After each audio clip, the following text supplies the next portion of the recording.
Thanks for meeting with me, Kim. Yeah. I just finished watching that video that you just uploaded about parenting that you told me to listen to before we chatted. I just thought since it was you who asked the question, Yeah. I Yeah. don't know what you want to talk about if it relates to that, but anyway. Since when I originally wrote that question, for those who might be watching that don't know what we're talking about, I asked a question to Kim because Kim has a YouTube channel and he submits questions out publicly to people who ask them in private, keeping their identity anonymous. But people ask him questions about life, about spirituality, about world issues, about all kinds of topics.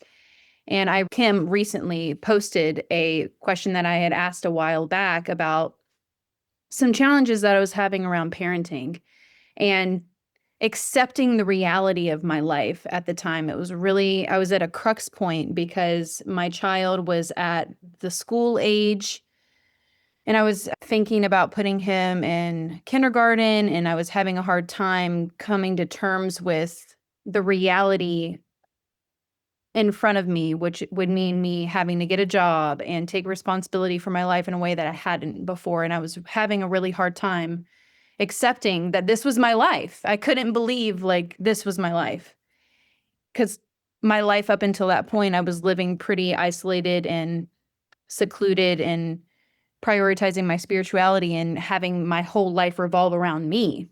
And I think when I asked that question to Kim, I was really accepting that, hey, I something has to give because I keep looping in this psychology of not taking responsibility, but also, being really self-focused and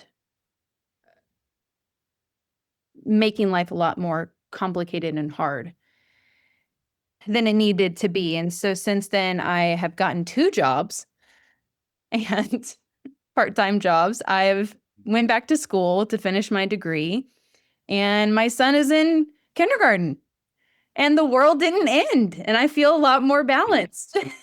Yeah. That So was the point of my answer, that I struggled with that when I was first had children. And I think a lot of spiritual people do, because it is hard to balance your spirituality with the everyday responsibility. So I divided myself in my psychology because I thought I could do both. I thought I could do everything at once. And don't we all when we're 20? yeah, possibly so. Yeah, at least a lot of the people I knew when I was 20, they thought that way. We could just So, take over the world with this energy. Yeah. yeah, Yeah. yeah, yeah. Yeah, I feel a lot more peace. Um, and I can almost get emotional about it because just the other day, I still have my ups and downs, but they're not as extreme. And I have to Mhm. acknowledge that because I think, at least it's been my experience, once I get through something, I don't often look back and realize how far I've come. Right. And I see how much has changed in such a short period of time. Mhm. Even since the last time we talked, Kim and I had a personal conversation that didn't go on my YouTube channel, and I was in a really tough spot, and it was right at that point where I just had to make a decision. And I was making everything a drama in my life, like even with my co-parenting dynamic and just putting all my focus and energy outside of myself as the problem. And then realizing like, hey, I have to look inside and Mhm. responsibility. And believe it or not, the practical life and the practical responsibilities of taking care of my life has actually been a huge boost to my spiritual life, which Yeah. is no surprise to you, Kim, to hear that, I'm sure. Well, no, but I struggled with it for years and years, where it's like whenever you have a division in your psychology, or you're pulled in two different directions, everything becomes more difficult and stressful. So therefore, you feel, this is what I also said in this answer to the question, once you get over that division, you actually feel better, even spiritually, because you're more at peace. Mhm. Yeah, I mean, it doesn't take away from the frustrations that I feel with my son, for example, like getting into like the personalness of the dynamic between parent and child is a whole nother thing, especially when the child is very strong-willed and I'm very strong-willed, and so there can be clash, which is the other day, I think it was yesterday, I was like, if this is the next 13 years of my life, this sucks. Like But how old is he now? 5. 5, okay. Oh, that gets worse when he's a teenager. No, I hear it's great with boys whenever they're teenagers, and it gets worse with girls when they're but you never know. I'm just like, I can be pretty vain, and I'm like, man, this is gray hair, wrinkles, stress. This is not going to be a good look if I endure this for the next decade. This is going to be, I'm kidding. No, but I mean, it doesn't have to. I mean, you just have to. I always come back to this, what can I change? And it's very difficult to change other people's psychology. So you have to focus on changing your own. And if you do, the dynamic of the relationship will change. Yeah. Yeah. Yeah, I've been doing the spiritual vigil that the next 12 years that we're going to be doing this. And I find that really helps in some way because I'm calling for many things when I'm doing my calls. And lately I've been calling for help with my relationship with my son and just to really transform it in a positive way. I just want to have better boundaries, have a clear discernment process when relating with him, and just be really grounded, which I feel like, like I said, everything ebbs and flows, but it's on an upward track. Thank God. Yeah. I mean, one thing I would say about when you have young children, it's like it's very easy to get caught up in a sort of perfectionism where you want everything to be just so. And I think you have to give both your children and yourself some slack because there's a pretty wide margin for where you can do okay. I mean, you have to go pretty far towards extremes before a relationship becomes too much. So I think most young parents, we tend to be much harder on ourselves, and if we're harder on ourselves, we're also harder on the children. Mm. Yeah. It's like a stranglehold. And I realized I was doing that. I had a big epiphany with that recently. I can't articulate it completely like what I learned from that, but it was something around perfectionism and control and Yeah. how because I am like that with myself, I'm like that with life and my own relationships and my child including. And what do you think it like with spiritual people in control? I notice tendencies with spiritual people, they have this kind of perfectionist control, almost codependent tendencies.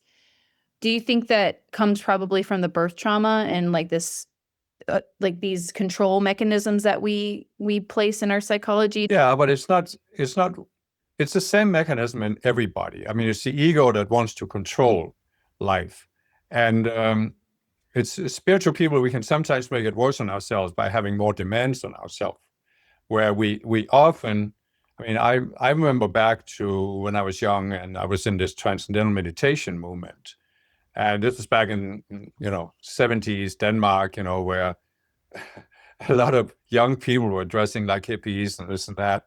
And these meditation teachers, they were dressing in a suit and tie because they were not supposed to look like hippies, and they would walk around and they would always speak very softly and be in control of themselves and never show any emotion because that's how you're supposed to be. Yeah. And so I think when we add that dimension, we have the self-image of the spiritual people, we should be so cool, calm, and collected all the time. We put ourselves in a bind. Like basically you can say with your son, you have an image of yourself Mm. and he is disturbing it. Hmm. And what we always do if we're not aware of this, we try to change the outside disturbance because we're thinking, if I just have control over the outer situation, then my psychological issues won't be, my buttons won't be pushed, right? And that's why I'm saying the whole idea of Ascended Master teachings is stop trying to control the outer. Look at the buttons and deal with the buttons you have, the subconscious selves, because it's a great opportunity to see where do I still have some buttons that can be pushed. But it goes to your self-image, because I can see this in myself. All of these years I've been on the spiritual path. You could basically say, for 49 years, I've been in the process of overcoming my images of myself, how I'm supposed to be as a spiritual person.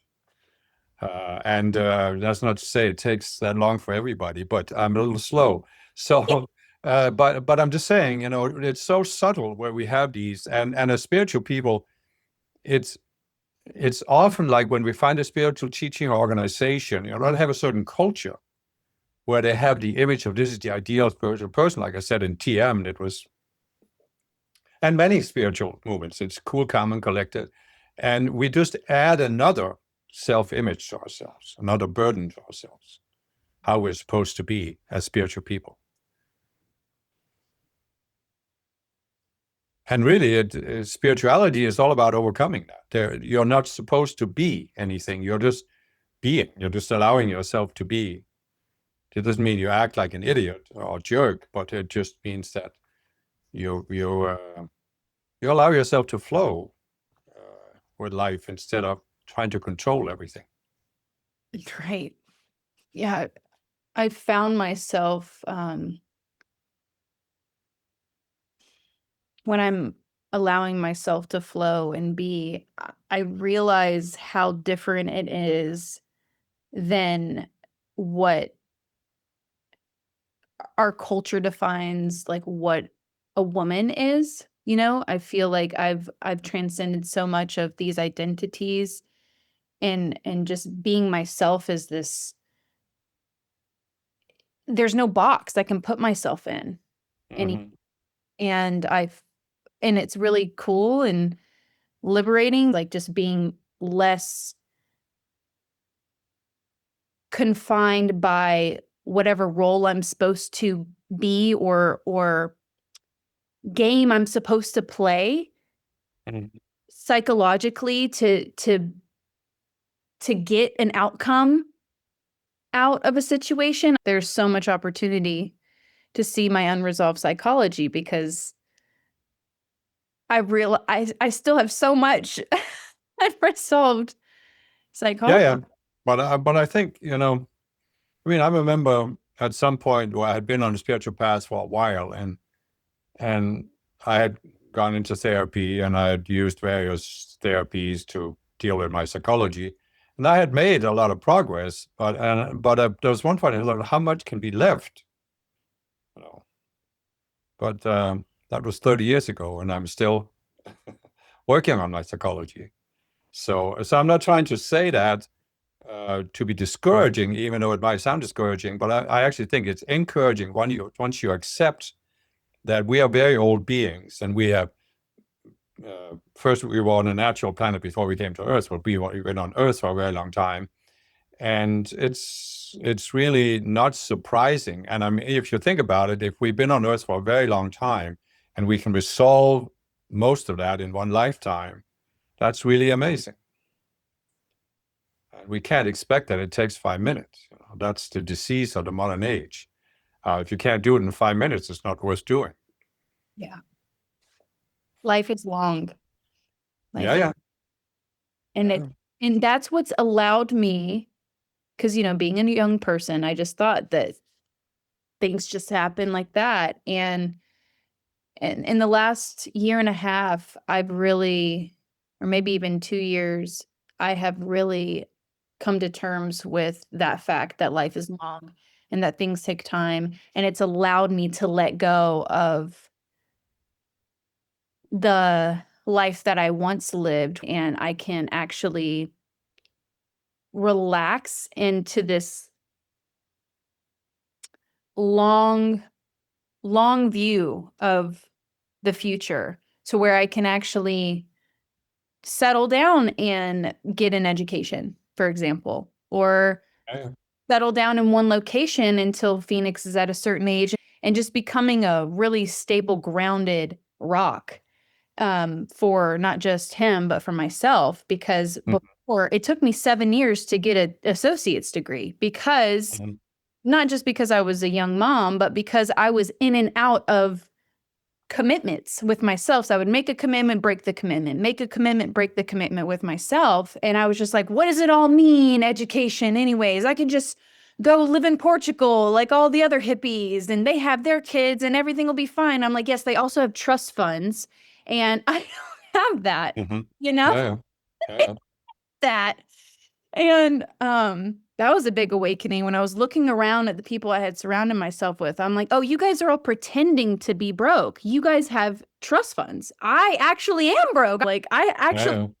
have to make a living. I have to get creative and realistic and practical. But it's actually quite normal that when people find the spiritual path, they go through this phase where they become very impatient. Because it's like you grow up and you really don't have any idea as you're growing up that you could really improve yourself and reach a higher state of consciousness. So all of a sudden you have this teaching that talks about this higher state of consciousness and free from all these, you know, psychological issues and this and that. And you want it now. So this can put an extra stress on yourself. That's why it's very healthy, as you're saying, to have a longer perspective. That's why I'm trying to say, psychology is something you work on in the long term, and you will have some breakthroughs where you really, there's an issue you've been dealing with all of your life that you suddenly resolve it. But then there are other issues, and so that's why it's good to have that long-term perspective. Yeah. And I think perhaps the people who were tuning into my channel at one point, maybe they still are. They had a similar psychology as me. That again, that fleeting urgency. Everything has to happen right now. Maybe even conspiratorial mindset because I definitely came from that camp. I was a flat earther, Kim. Really? I was. Wow. You get to meet one in the flesh. Hello. Yeah. Wow. Okay. Was I was a raw vegan, flat earther, and what else was I? I was something else too. Listened and watched every conspiracy there ever was to ever be, and I was in that camp too. So Oh, yeah. But this then ties in with what we were talking about earlier with you saying taking responsibility, because this is also common in spiritual people that, and I see it in myself when I was younger, it's like you have this intuitive sense, even before you find the spiritual path, that everything isn't right with the world. There's things you don't know. There are things that are going on that shouldn't be going on. So you really have this intuitive sense you don't really want to engage with the world. I mean, I had a clear sense when I was a teenager that I didn't really want to have a normal career. I mean, I told this story before, but when I was in my early teens, I had a newspaper route. And it was this new neighborhood, upper middle class neighborhood. And I knew I was doing well in school. I could go to school, get an education. I could have a house like that and live there for 40 years and raise kids and dogs and this and that. And I just knew I couldn't live that way because there had to be more to life than this. So this means that we have a reluctance to tying ourselves down somewhere in the physical. But as have found out yourself, that also becomes a stress then, yeah, because unless you have a trust fund, you have trouble making a living that way. So you're living this almost, you know, below poverty level existence because you're not engaging in the practical aspects. So that's why I'm saying overcoming that and engaging in something that gives you a certain stability is actually helpful spiritually. I felt like if I were to, why this is okay. So a huge reason why I was so reluctant for so many years in my late 20s and the whole decade of my 20s conforming to society because I felt like again it was like what you're saying, this life or death. Well, I Mm-hmm. that extreme life or death. Like if I were to sell out, I'm going to die. My soul is going to die, and I made it this big catastrophe. And so I was trying to run from responsibility, run from anything that resembled um, conformity culture or having like a regular life. And then I found myself later on, after being beaten down from the consequences of living that out, daydreaming about it, like Mm. daydreaming about having a regular life, you know? And so it was Yeah. this slingshot back and forth. But now I'm finding this, I'm just now getting settled in the there's benefits to it. There's benefits to having stability so that you can actually work towards your goals. Yeah. And it's basically what Jesus said. He said, render unto Caesar that which is Caesar's, and unto God that which is God's, which you could interpret to mean do what you have to do to take care of the practical aspects of life. And then when you have that stability, you don't have to worry. Then you have more attention left over for your spiritual pursuits. But this requires us to deal with this very old mindset in spiritual movements that you're supposed, as a spiritual person, you're supposed to withdraw from the world and live in a monastery. Yeah. So in today's age, the Aquarian age, the challenge is actually not to do that, but to engage in society and be spiritual, to express your spirituality. Yeah, But and that I mean, I've seen so many people over the years, spiritual people who dream of, oh, it's going to work out. I'm doing this spiritual thing, so all the practical aspects are going to work out. And they don't unless you take some practical steps. Uh, Otherwise, you can just be floating. And basically, you can be in denial for years and years. yeah, I think for a long time I had this grandiosity as well, but I also felt like the culture was beaming into my consciousness, but maybe even more so than that, some momentum from past lives that I had to do something important and big in order for it to make my life more valid to be here. If that Mhm. makes like, Yeah, that's what most spiritual people have. yeah. I have a whole playlist on my YouTube channel where I talk about avatar psychology and the whole idea that there are planets that are not like Earth. They don't have the murder and mayhem Earth has. They're natural planets. And most spiritual people actually embodied there for a very long time before we came to Earth. We volunteered to come to Earth. And part of the problem we're having is that we have a frame of reference that things don't have to be the way they are on Earth, Mhm. whereas the original inhabitants don't really have that, as much as we do, at least. Mm-mm. And so that's why we are reluctant to engage in a lot of things. And it's okay to a certain degree. I mean, there's no reason to turn it off. But on the other hand, it can very easily become an excuse for just not taking care of the practical aspects. I mean, you talk about conspiracy theories. It's basically a way to validate our sense that we don't want to engage with life because everything is so screwed up anyway. And there's this secret conspiracy and blah, blah, blah. So it's just basically an excuse for not taking responsibility for the practical aspects of life.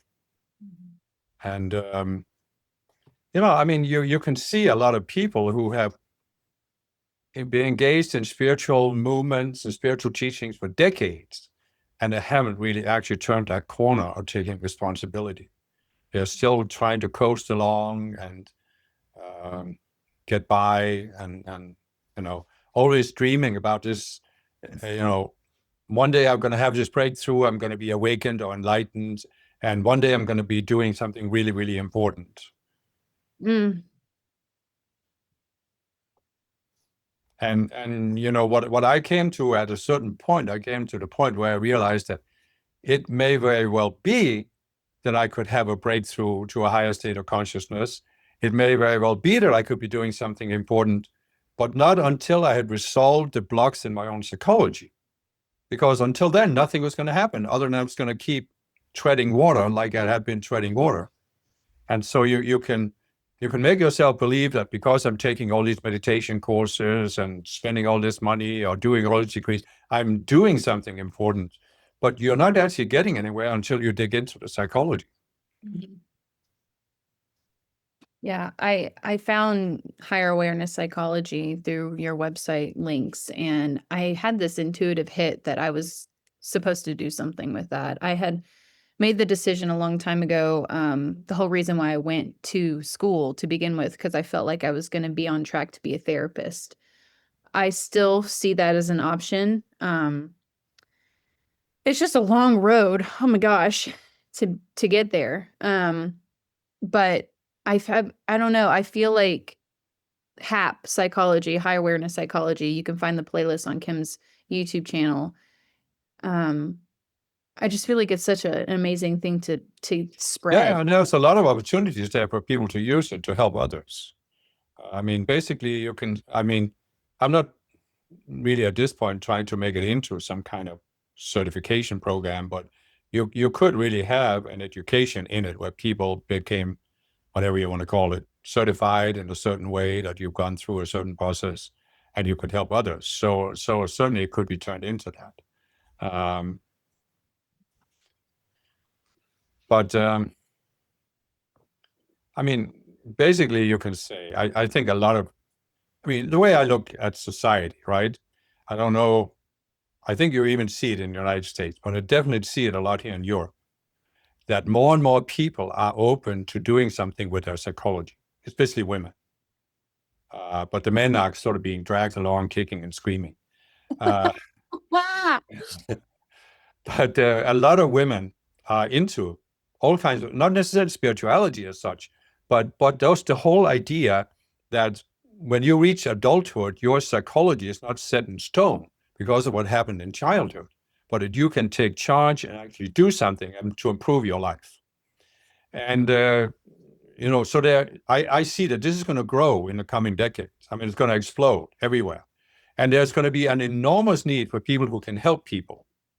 And they're not all going to have a degree in psychology and be licensed psychotherapists, because there isn't enough of them. And and traditional psychotherapy doesn't really help people that much. It's not efficient enough. So there's an enormous potential there, and there's actually an enormous need. And what is the basic requirement? It's this physician, heal thyself. You have to have healed a certain amount of psychology yourself before you can really help others. But you don't have to have completely healed it, because then you lose touch with a certain group of people where they're at. You see what I'm saying? It's like I can look at myself, and I can say, I can think back 30 years ago, I was dealing with certain issues in my own psychology. But it's so long ago, I've forgotten it. Yeah. So I'm really not that good at helping people dealing with those issues, but a lot of people are dealing with those issues. So it takes somebody who's overcome it, but not so long ago that you've forgotten how it was when you were in the situation. So there's enormous potential there. I mean, Yeah, it's enormous potential. I was speaking the last conference that we were at in America, the Chicago one that happened this year. A student who had given a presentation last conference in Chicago about how he is a doctor of psychology and he works with patients, and was offering the opportunity for students to work with him, which was EMDR. And mhm. I connected with him this go around, and we went on a walk during one of our breaks, and I was telling him about, the track that I had been on, but I noticed there were certain gaps within licensing and the educational route that just felt like really daunting to me. And he was just like, if I did it over again, I don't advise people to get a doctorate in psychology. I don't even think a lot of people need a degree in psychology, because honestly, the people that do have the degree in psychology, they aren't helping people because they haven't gone through their own psychology themselves.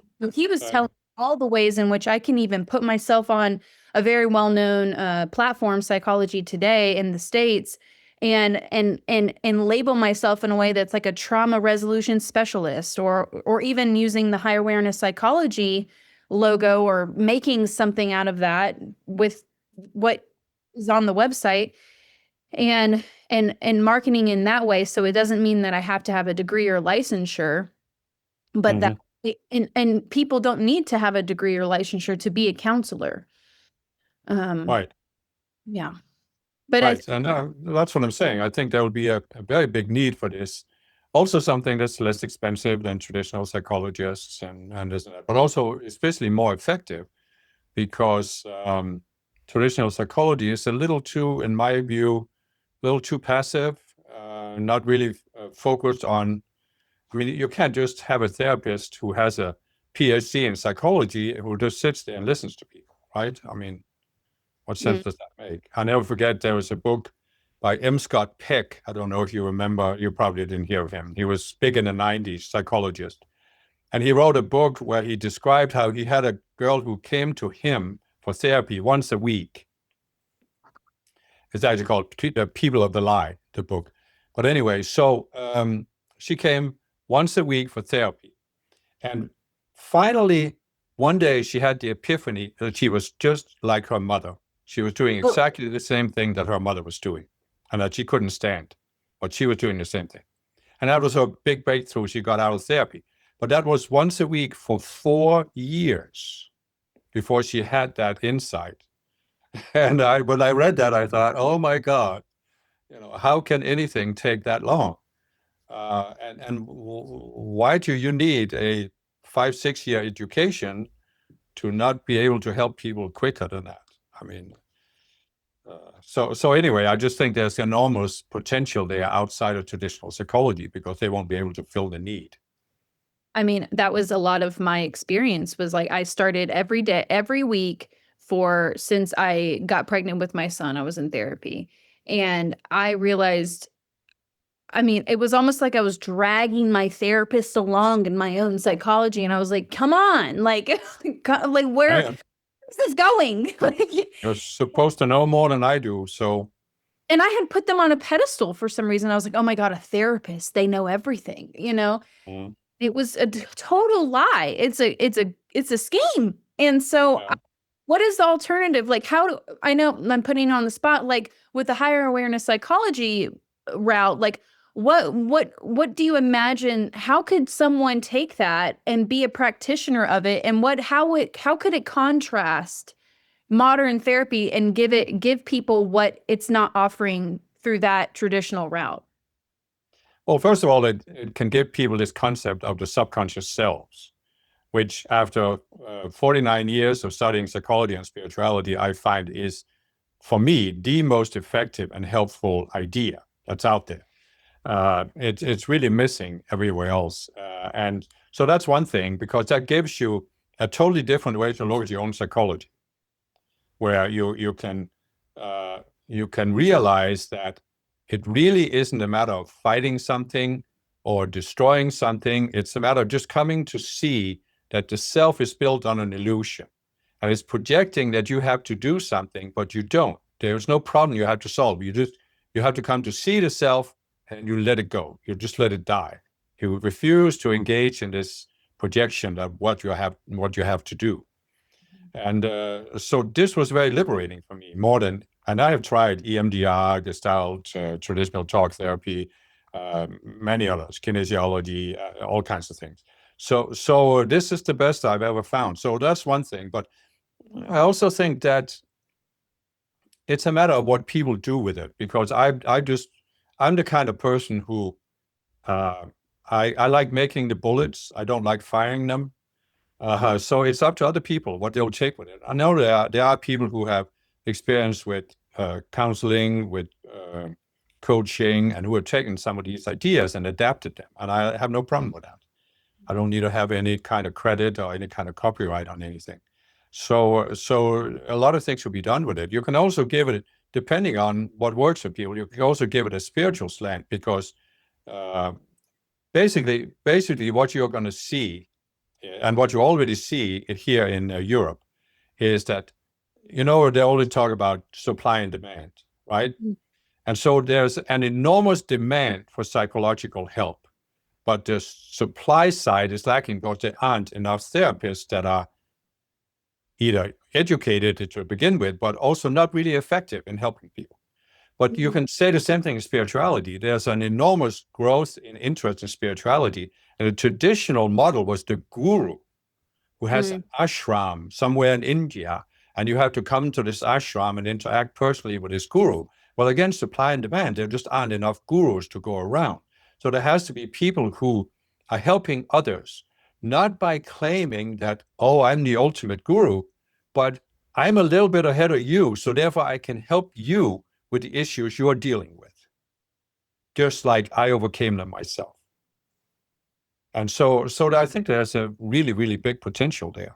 But it just takes people who, uh, you know, use the material and see how they can adapt it and make use of it.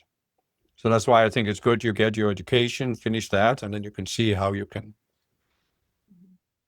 Well, here's the thing, because another reason why I have decided to continue with my education is for the practical reasons of the financial aid that I get as a single mom, and trying to again create structure and stability for myself and my son, and but whenever again, and I don't want to overcomplicate it in my head, but if I continue down this route, there is financial burdens of student loans, but also the benefit of grants and scholarships, but not going down the traditional route of a therapist because it's a lot of mumbo jumbo and theory and practicum from history and stuff that is not going to apply for me helping people when I can take what I have learned from higher awareness psychology. I mean, I didn't take it from there. I've taken it from your videos and watching them for 2 years. Yeah, and it's just a matter of, but I think it's good to get some kind of education. It can be helpful because it gives you a certain credibility also. Exactly. That's how I felt. But it's also, I don't know how much we need to go into psychology, but psychology is very much uh, trapped in a certain paradigm. And so basically what you do when you become educated as a psychologist, you become programmed, Yes. accept and uphold the paradigm. And so it's like so many things in society, psychology is more focused on upholding their materialistic paradigm than on actually helping people. So they're not really saying, is our forms of therapy, are they working? Are there No. alternatives out there that might be helping people? Then why aren't we using them? I mean, some psychologists do, Yes. but certainly not the profession as such. So it's kind of in a transitional phase right now, and that's why it takes new people, young people, to come into the field and say, we can do better than this. You can way do better. Yeah, I found going back to that hypervigilance and like panic around conforming. That was the thing that I felt like I was allergic to it. I was like, I could see what the educational route could be, and I could see the amount of programming that I wouldn't succumb to, but that is a part of that is what the educational system provides, is a lot of opportunity for programming to succumb to the box that they want you in. And Yeah, yeah. I think I maybe past traumas or whatever, being allergic to that as an avatar, I refuse. Mm-hmm. Yeah. But that's where, again, you just have to find your balance, your personal balance. So it can be good to have some kind of education um, for practical reasons, and then you can take it beyond that. And that's why you don't need to go into psychology and get a PhD in that, because that might not be. I mean, I would say again, what's lacking in psychology is to focus on helping people. Right. So if you make that your focus and say, I'm willing to work on my own psychology, and my goal is that I can help other people as much as possible. So where's that going to take me? I mean, for me, there came a point with my spirituality. I mean, for years, I was just focused on myself, my own goals. But it came a point where I started focusing on how could I help others. Mm. And that's when things really started opening up, and I started doing the work I'm doing now. But that was because I focused on how to help beyond myself and not just my own growth. Did this shift happen around that 2002? Yeah, 2002. Yeah, yeah, So yeah. when you were more just And I'm inward. not saying it was wrong of me to focus on my own growth before then, because I had to, because I had to resolve a certain amount of psychology before I could do what I'm doing now. So it's necessary to do both, but there comes a point where it's important to shift and say, how could I help others? It's not, my motto became back then, it's not about me. And that also helps you overcome your subconscious selves that are always focused on you. It's really great. And it kind of reminds me of some things that the masters have spoke on around, you have karma with other people, but you also have a lot of karma with yourself.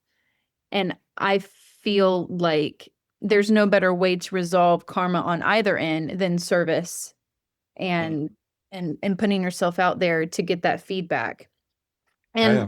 I just wanted to kind of tie back in to, why we're talking about this. I mean, for anyone who's watching, there was a dispensation that happened during the new year of this year 2025 that we're wrapping up now from the Ascended Masters, and there's a tremendous amount of light that's been released and that will continue to be released, and a lot of opportunity for spiritual people that are perhaps in a situation similar to mine or something different to provide service to people to help them in their psychology. Well, basically, you can say again, the spiritual path has phases, right? And there's a phase where you need to focus on yourself and your own growth. But there comes a point where we have to go beyond that, because if you don't, you just start treading water. You're not actually growing. And you can see this. There are people who have been in the same spiritual movement for 20, 30 years, for example, and they still believe in that this is all they need and this is going to get them where they want to get, but they aren't growing. They're just treading water, because your psychology at some point becomes a closed system. And the only way is to go beyond it by serving something beyond yourself, whether it's other people or your ascended masters or some cause, some idea, because otherwise you end up being more and more self-focused. And quite frankly, this is the idea of these, what part of the idea of these subconscious selves, right? As the subconscious self is projecting at you, there's something you have to do. I remember back in, I think it was 2010, 11, I was facing an outer situation, it doesn't matter, but I realized I had in my psychology something that at the time, I called it the problem solver.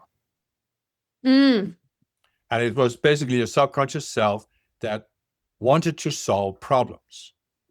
And I realized, I saw it, that you tend to think that the purpose is, here's a problem that I need to solve. And once I've solved it, it's over.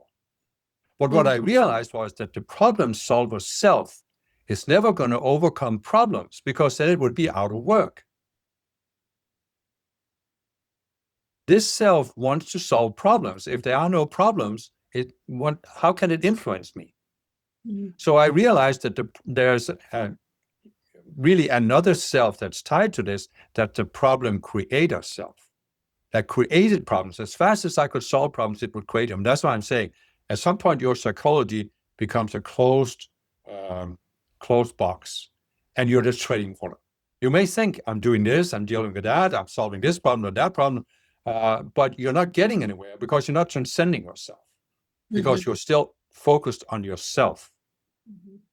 So the masters have talked about this, how there's the levels of consciousness, and there's a turning point at the 96th level of consciousness where you have to overcome the focus on self in order to go higher.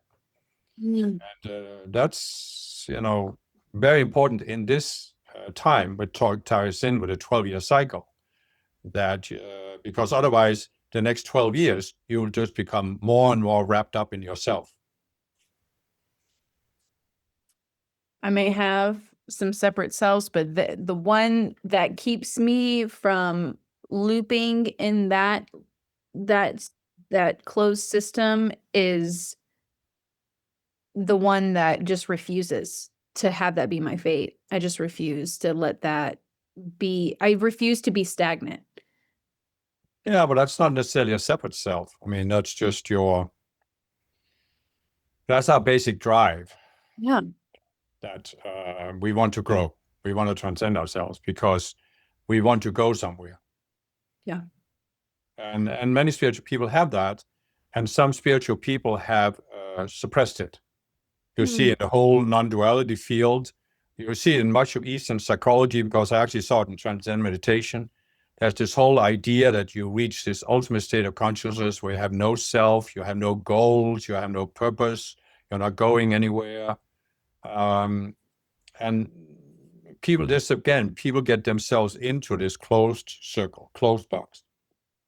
They think they have it all figured out in their minds, but they're not going anywhere. They're just treading water. Yeah. So those of us who still have that drive to self-transcend, we can grow. I mean, that's the whole point. I mean, why else are we here? We're not here to just duck hunt. Is that what you? Yeah, or do anything else on earth. That's the thing. But we are not here to seek the highest state of consciousness on earth either. That's the thing. And so you look at the planet, and you can see this is a low planet. I mean, if you look at it, it's a low planet. And if you think that you can reach some ultimate state on this planet, I mean, you're delusional, really seriously delusional, because it's a matter of transcending this, shit show of a planet and moving on. And there is something to move on to. Thank God. Yeah. Yeah. I just find myself laughing at the things that, I've made videos where I'm just like, why else am I here? Like, why else are you? I mean, maybe you came for the views, but I came to transcend some psychology here because, being a parent's cute. It's nice. The trees are pretty during certain times of the year, but that's not that's not why I came here. No, and I think a lot of spiritual people, myself included, I can think back, and I've always had this sense that I'm not on earth to enjoy life on earth. That doesn't mean that I haven't enjoyed life, and that there aren't things I enjoy on earth, but that's not why I'm here. There is a purpose beyond that. And that's typical for avatars. The original inhabitants are more into enjoying the things on earth. And they are more the kind of people who can find a good material life, for example, and then be satisfied with that. Mm-hmm. Whereas we can't. I mean, I can look at myself. It doesn't matter what material conditions I could have. I would not be satisfied with it. No. There's absolutely no material conditions that would be satisfying to me. And I think many spiritual people are like that. And that's that drive for self-transcendence, because we know we can reach a higher state of consciousness than we have right now. Well, to be satisfied to me sounds like contentness, and which means kind of like, okay, let's stay this way then. And that is the antithesis of growth and self-transcendence. Because you have to you can feel satisfied for a moment, but then the ship, the tides. Yeah. I mean, the tricky part of it is that I can look at myself and I can see when I first found the spiritual path when I was 18 years old, a lot of my ambitions, my vision of the path was colored by the ego, by the subconscious selves. So I had a desire for recognition, to be special, to do something worthwhile. And those things you have to gradually transcend. But even when you transcend those, you don't end up with nothing.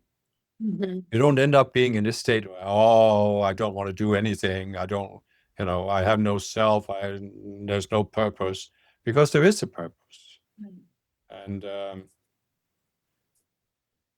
so what I'm trying to say is there's always two extremes. That's if there's one word that's important on the spiritual path, it's balance.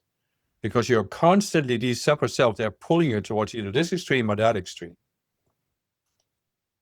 Like Elastigirl, or what's the man version of that when they stretch man, the doll, Elastic Man? Yeah. Oh, yeah. That's how we are being pulled.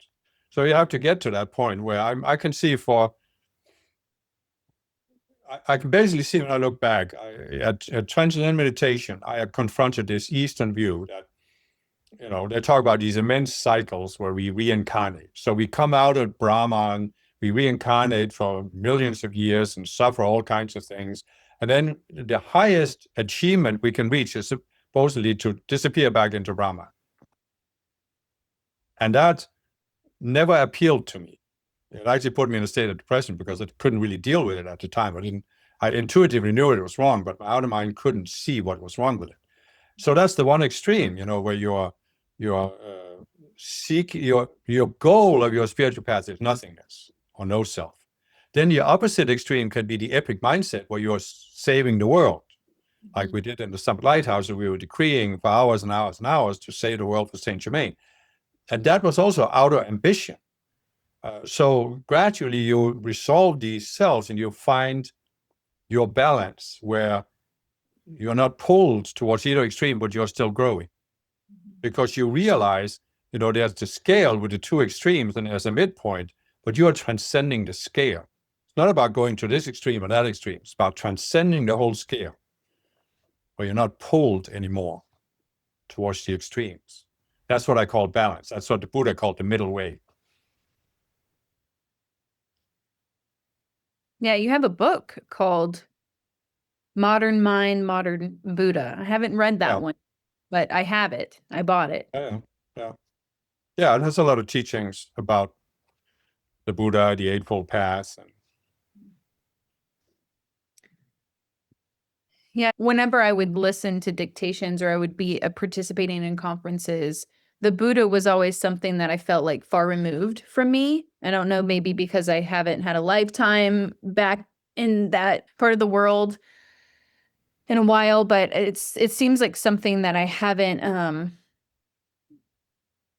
touched on a lot in this current lifetime, but it feels like something that's rich and waiting for me. Mm-hmm. The wisdom. Yeah. Yeah, but you'll know it when it's time to focus more on that. Mm-hmm. Mm-hmm. Yeah. What a great conversation, Kim. Thanks for meeting. Yeah, you're welcome. I mean, there's so many ways that, further conversations can go. But I'm just really enjoying where I'm at. And I'm grateful that we got to talk a couple months ago when we did. And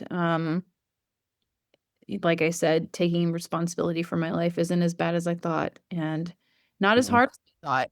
There's certain things that I'm like, well, you got to start somewhere and I won't stay here forever. But for now, it's a stepping stone. And you have been really gracious and consistent with that feedback of like, you just start somewhere and then you go elsewhere.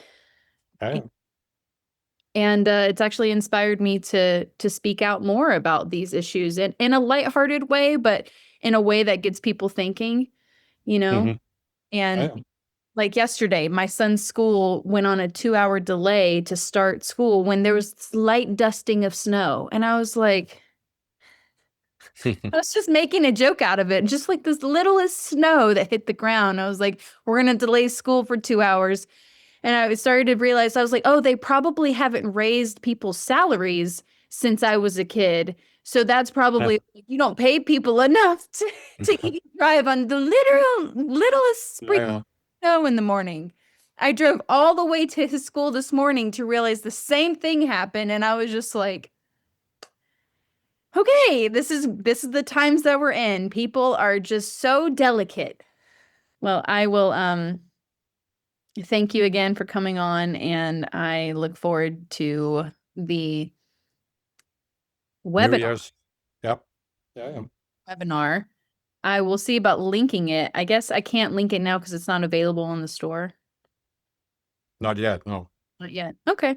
Well, maybe whenever it links, I can link it underneath my channel because it's such a joy for anyone watching these videos who may not be into like Ascended Masters and stuff. Like if you've enjoyed any of the topics that we've discussed here, I mean, this is what the Ascended Masters talk about during the webinars, the conferences. It's about real life things that we're all dealing with because the Ascended Masters, though they have not been a part of this particular time in history on the planet, they have been a part of other really significant times and know how absurd it is to be here.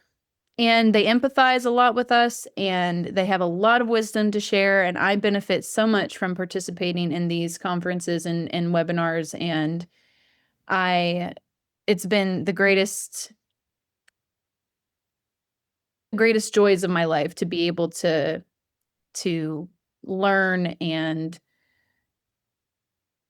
evolve my consciousness with the teachings that they provide. So, Kim, thank you for being the conduit for Yeah, that. Thank you yeah, for resolving enough of your psychology to be the open door for that. So, thank you. yeah. Well, it's been my joy to be on this path, and also it's always a joy to see when it helps people. So that's the real reward. Yeah. What a gift. All right, Kim, I'll let you go have dinner and I'll talk to you soon. Yeah, okay. Good to see you. All right. Bye. Bye.